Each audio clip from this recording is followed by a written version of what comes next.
Ghana ranked 70th with 67 destinations. Nigeria shares the 90th position with the Democratic Republic of Congo and Turkmenistan, each offering access to 44 destinations. You're still watching the midday news right here on Voice of the People television. We'll go straight to the analysis segment of the news. And joining us now to make sense of these stories and more in the studio with us is Mr. Darlington Agoumo. He is a lawyer right here in Nigeria and also a public and political affairs analyst and commentator. A very good afternoon to you, Barrison. Thank you for joining the conversation this afternoon. Afternoon, David. And how are you? I'm fine, very well. Thank you. How are you doing as well? I'm fine. All right, then. Also joining us virtually is Mr. Sam Olariwaju. He is the Lagos State Chairman for AAC. A very good afternoon to you, Mr. Sam, and thank you for joining the conversation this afternoon. Good afternoon. Thank you for having me. All right, and thank you for being here. Let me start off from the studio. Now, Barrister, let's start off from this Hensley Index, Hensley and Partner Index that was released, and the ranking that was released, placing Nigeria at the 90th position when it comes to passport strength in the world. What does that make you feel like? Because again, for individuals with the green passport, they have 44 free destinations, visa free, to get into. But then placing Nigeria far beneath South Africa, Botswana, Kenya, and even Ghana. Your take on that as well? You are even lucky. You are lucky they place you behind those countries. Why do you say so? What are you saying? You mean the way Nigeria is now, you have one single respect for them.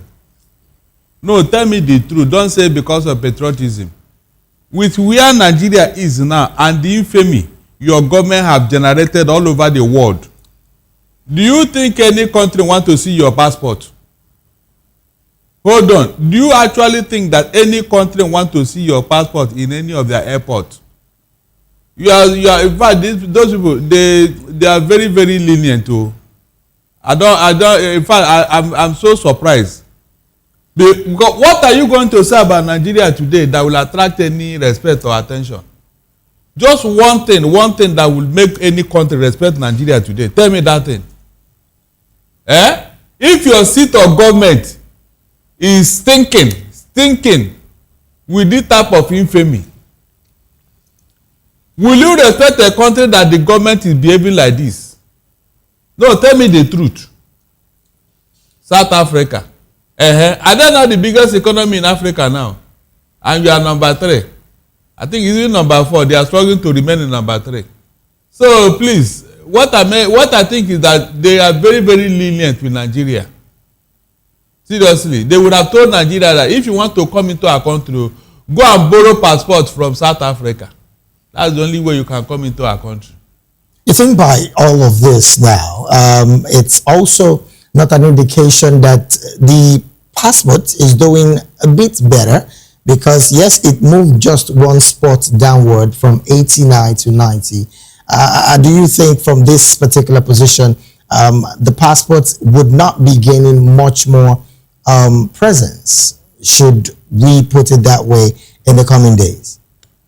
You see, like I told you, you are supposed to be the giant of Africa, David.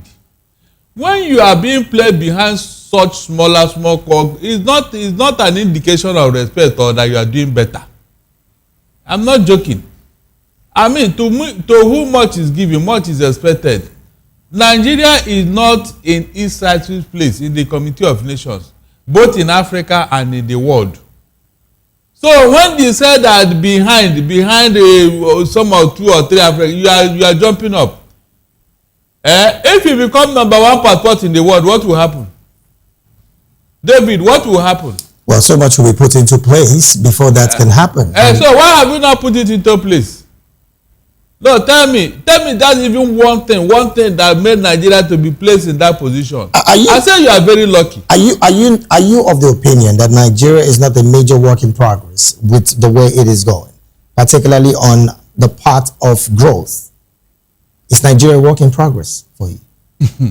David, somebody that was the #1 economy in Africa about 20 years ago, all of a sudden, for reasons best known to you, you withdrew yourself into number 5 and you are now crawling number 4, number 3, and some countries that have overtaken you to number 1, 2, number 1, number 2, number. So I mean, which progress is that? You mean going back is progress? Which progress are you making? Well, because again, like I said, we moved from the 5th economy in Africa to presently the 3rd. Where were you before? If you maintain that position, what will happen? How many years have America been #1 economy in the whole world? How many? Can you count it? It's over 30 years. America has been there. Oh well. So, some would want to say the economy of America should not be equated to that of Nigeria. Don't you think so? Oh, the people that grew that economy, they are spirit, they are not human beings. No, the people that developed America, they are not human beings, Abi. They are spirits. No, you cannot do what they have done. The mineral resources you have in Nigeria, can you equate it with that of America? I mean, what God has given you as a nation, is it equal to what God gave America? David, you can see you are the one holding yourself. All right, then. Let me take this conversation to Mr. Sam. Thank you so very much for staying by.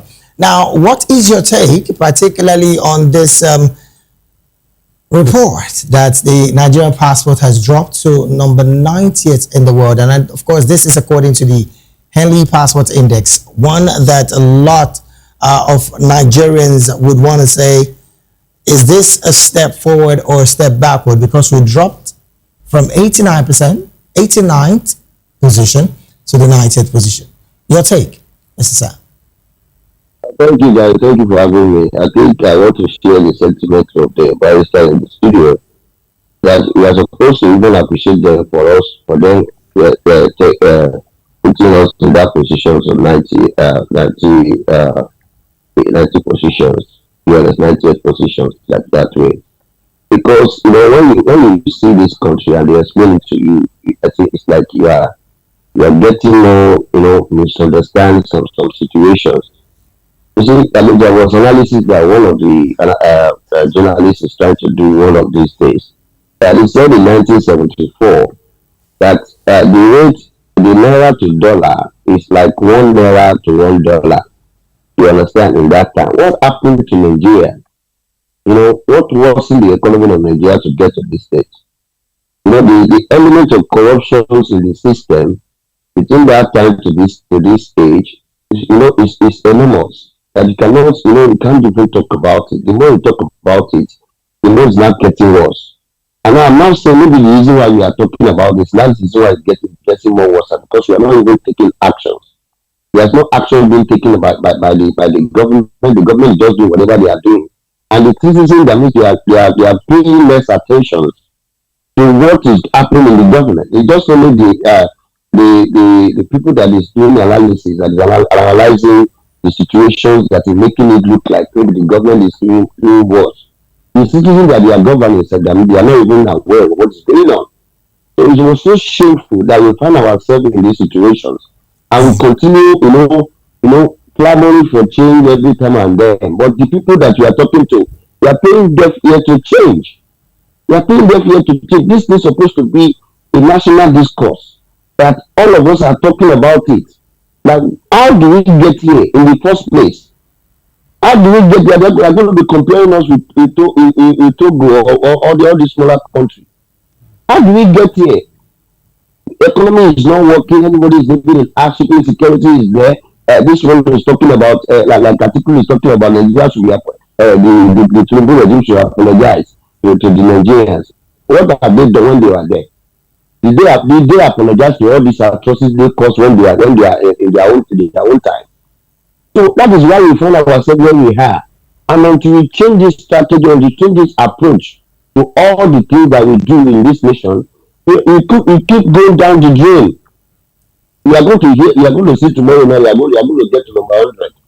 You understand? I'm not wishing Nigeria bad, but that is the situation on ground. We just have to say how it is.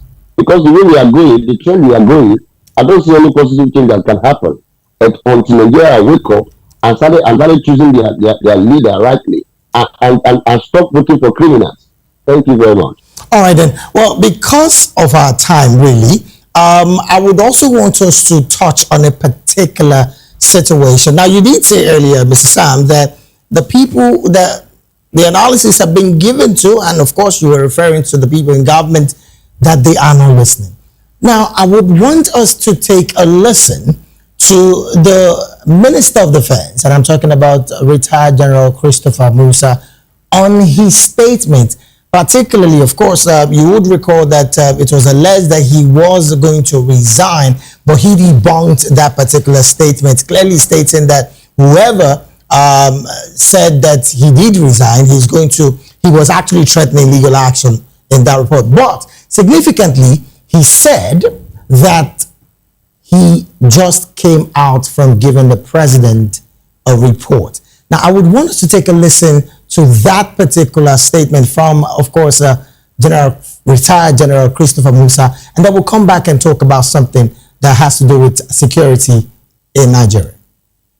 Always expect that there will be people that will not be happy when things are going well. Security situation is improving, things are getting better, and so for them is a sad point, and they will always want to make it look as if it is not so. I'm not going anywhere. I have never discussed. I don't even know who the person who brought that information, but whoever he is, we'll take the legal action against him. I'm sure we'll get him. He will come and explain who gave him such information. But I can assure Nigerians that we are fully. You can see I just came back from briefing Mr. President on the current security situation, and he's very happy with us, and now we're going to continue doing well. And I want to seize this opportunity to appreciate Nigerians for all the support. The support has been massive, and you can see the changes, and that's why we say to defeat the terrorists and the bandits is a whole of society approach, and now Nigerians are key into it, and things are getting better, and they will continue to improve. Always expect that there will be people that will not. So here's the thing. Things are going well. Now, from this particular statement by the minister, he did say that he's going to give the president the report. And then, of course, the president is happy with them. And we can see the security situation in Nigeria has improved. Questions are being raised by that statement. Now, let me come to you, Barrister. In June 2026, according to the Punch newspaper, 792 Nigerians lost their lives due to insecurity incidents across Nigeria, with 274 insurgents killed by military operations. Now, with these indices, what would you say? Let us start from the beginning. The Minister of Defense that spoke, remember he was formerly Chief of Army Staff? Yes. Good. The very day he was appointed as Minister of Defense, there was a promise he made that he is going to pursue it. And that promise was somebody made a phone call in a school in Niger State where the students were being told on how to avoid security risk and if there is danger and all that. And all of a sudden, there was a phone call that those people drilling them should leave that place. And immediately they left. Some bandits or terrorists came and kidnapped those school children. Is that not true? And when this man, he said he want to know, he will find out the person that made that phone call. Because when you are tracing a crime, you must go to the root. Somebody who made that call must have been aware. He knew about that kidnap or that adoption. Up to today, has Musa told us anything? The answer is no. David, who told us that foreign terrorists that came into this country to kidnap our people and kill them are their brothers? That they will forgive them, their prodigal sons and all that. Who was that person? So if somebody now said that a man that has this type of record under his watch, people have been killed and adopted right, left and center, and as a minister of defence you are still there, you have not found solution to the problem. If somebody now suggested that he should resign because he has failed, what is wrong with that? Is that why the threat to sue and not to sue? If somebody just say, David, I feel you should resign from your office, you don't know, is that, I mean, what is wrong with that one? In a Senate climb, most of our military chiefs should have resigned. They failed us. David, in an American state where we copy this democracy, no one terrorist cannot operate in 24 hours. An American president will go home and sleep. It can never happen. In fact, the military chief will resign. Now, what he said in that statement was, we're just coming from a briefing the president. No, hold on. From Buhari, the president is happy. Wait, were you there? Do you know what? That's what he said. Do you know what he was? My question now is, what did he tell the president? Did he tell you? No president that will ever reject any security report given to him, from Buhari to Tinubu. No president they have never rejected. But what is that thing on the ground that will tell the president that, look, what I'm being told is what is happening? Oh, will he go there and tell the president where they failed? You know it can never happen. They will not tell this president that they failed, or this area they don't know what to do. He will never tell them that. Let him tell us what he told the president, and let us interrogate him whether what he told him is what is on ground. David, are you aware that as I talk to you, as I'm sitting here, thousands of Nigerians have been in kidnappers' den for over 2-3 years? Are you aware? I mean, 2-3 years. In fact, they have been forgotten. They have been forgotten. Some of them are breeding children in that enclave. Quite unfortunate, really. So, is Musa not aware of all these things? What has he done? Terrorists are holding that, they are holding part of Nigeria to ransom as I talk to you now, collecting levy and everything. In fact, those areas is the no-go area. The army cannot even go and challenge them there. That place is their enclave as I talk to you now. Is Musa not aware? All right then. In Federal State, the villages there have been taken over by terrorists, foreign terrorists who came there, sack all the Benin people, and they are in IDP camp. Meanwhile, terrorists from outside Nigeria have taken over their homes and their villages. Is Musa not aware of all these things? Is that a success story? That's on one part, Barrister, and I'm going to still come on another angle. Now, let me go to Mr. Sam. Well, let me put this out there as well. That particular report that I mentioned earlier about the 792 persons that have lost their lives in 882 security incidents across the 33 states and the Federation, and of course the Federal Capital Territory in June alone, 2026. Now that report was filed in by the Sari Global Risk Intelligence and Security Analysis firm that specializes in providing operational data, climate intelligence, and crisis management reports for organizations working in the world's most volatile environment. So it's not just a Punch story. Almost all the national dailies have it. Mr. Sam, your take about this development. Minister of Defense clearly saying that the president is happy with us. I mean, you can see it. There's been a relative improvement in the security situation of Nigeria. I'm trying to paraphrase his words now based on what he said. What's your take as well?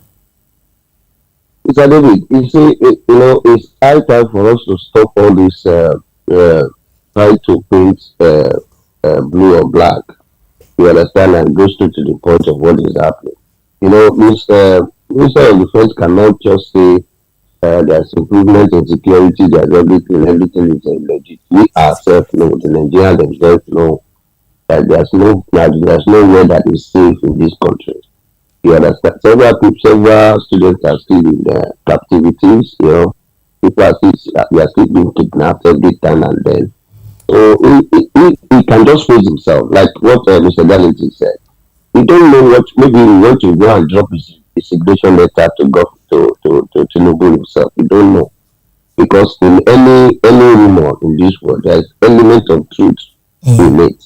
We have seen some people that said that before, that later or maybe like 2 weeks, he just said that they have resigned. So it doesn't just want Nigeria to just be open that maybe I just want to go and resign. Maybe they have already cut it. But he just said that to just clear the air that he's going to arrest somebody or is going to arrest somebody. He has already failed. You understand? All these things we have already failed because we have failures in leadership. There's no leadership in the army. There's no leadership in all these people. Everybody that are just there, they just want to do things to please Tinubu. All right. So that they are working. You understand? So there's nothing anybody can tell me that there's improvement in let me still, I can't go to the barren path. I can't just drive. I want to drive. I just want to go to school. Everywhere I go now, I just take flight. Even flight that I'm not expensive. We're totally out of time. So I want to also bring to the fold, and we're still talking insecurity. The governor of Kogi State, the #1 citizen of that state, did say that he's in Abuja to thank the president for, quote and unquote, his stance. And of course, he's aligning with the directive of the president in tackling security. He reaffirmed his commitment to dismantling criminal networks across Kogi State. But let's hear what he said in his words. Let's hear. I came here with my brother to appreciate Mr. President on what he's doing in terms of security and fighting insecurity. I've come to appreciate him for the success we have recorded in Oyo, the successful rescue of our students, and of course that of Kogi State. So that's what I wanted Nigeria to hear. So looking at these developments, let me still come back to you before I come to the studio and of course to wrap up. Mr. Sam, your take on this particular statement by the #1 citizen of Kogi State. Now, again, like I said, there's a possibility that he has so many intelligence that we don't have. But then what's your take on that statement by the governor of Kogi State? Governor of Kogi State, I've never known him say the truth. You understand? He has been a person of, he has a great integrity. I mean, in my own look of things. You understand? Even the one that is referring to at Oyo State, you understand? We are hearing several statements from everywhere. How those people that they told us that they rescue, all right, then. They themselves are giving an account. Okay. That it's not that maybe they were rescued though. It's like they pay ransom. All right. The government of Oyo State is now calling for the international body to come and do investigation. Right. We know the backdrop of that story. I have to apologize. When they are saying they are giving all these statements. All right. They're just saying it for Nigeria because they believe that is what Nigeria want to hear. That they are not paying bandits, they are not doing this, they are not doing that. Okay, some of their friends are paying bandits already. Thank you. That is what makes it work every day. All right, then thank you so very much, Mr. Sam, for your position because we're really out of time. We need to go right now. We need to go. Thank you so very much. Now, your take as well. Maybe good. 30 seconds. David, Nigerians, listen and listen good. If APC that brought insecurity in Nigeria now decided to end insecurity in Nigeria, please, why should I clap for them? You set your house on fire and you put out the fire. Please, is that a celebration? Is it not APC and their leader that brought this insecurity? Have they not confessed with their own mouth? How they brought insecurity here to send away Jonathan from office? So if the insecurity is still festering now and they are telling me what have they done? It is the problem you created. So if you solve the problem, why should I congratulate you? There is no celebration here. So if they want to now reduce it because of election so that Nigerian can vote for them and maybe after that the thing will continue, I still will not celebrate them. All right then. Let them end what they started. Thank you so very much, Darlington Agoumo, for chiming your voice on this conversation. Thank you so very much. Also, Mr. Sam.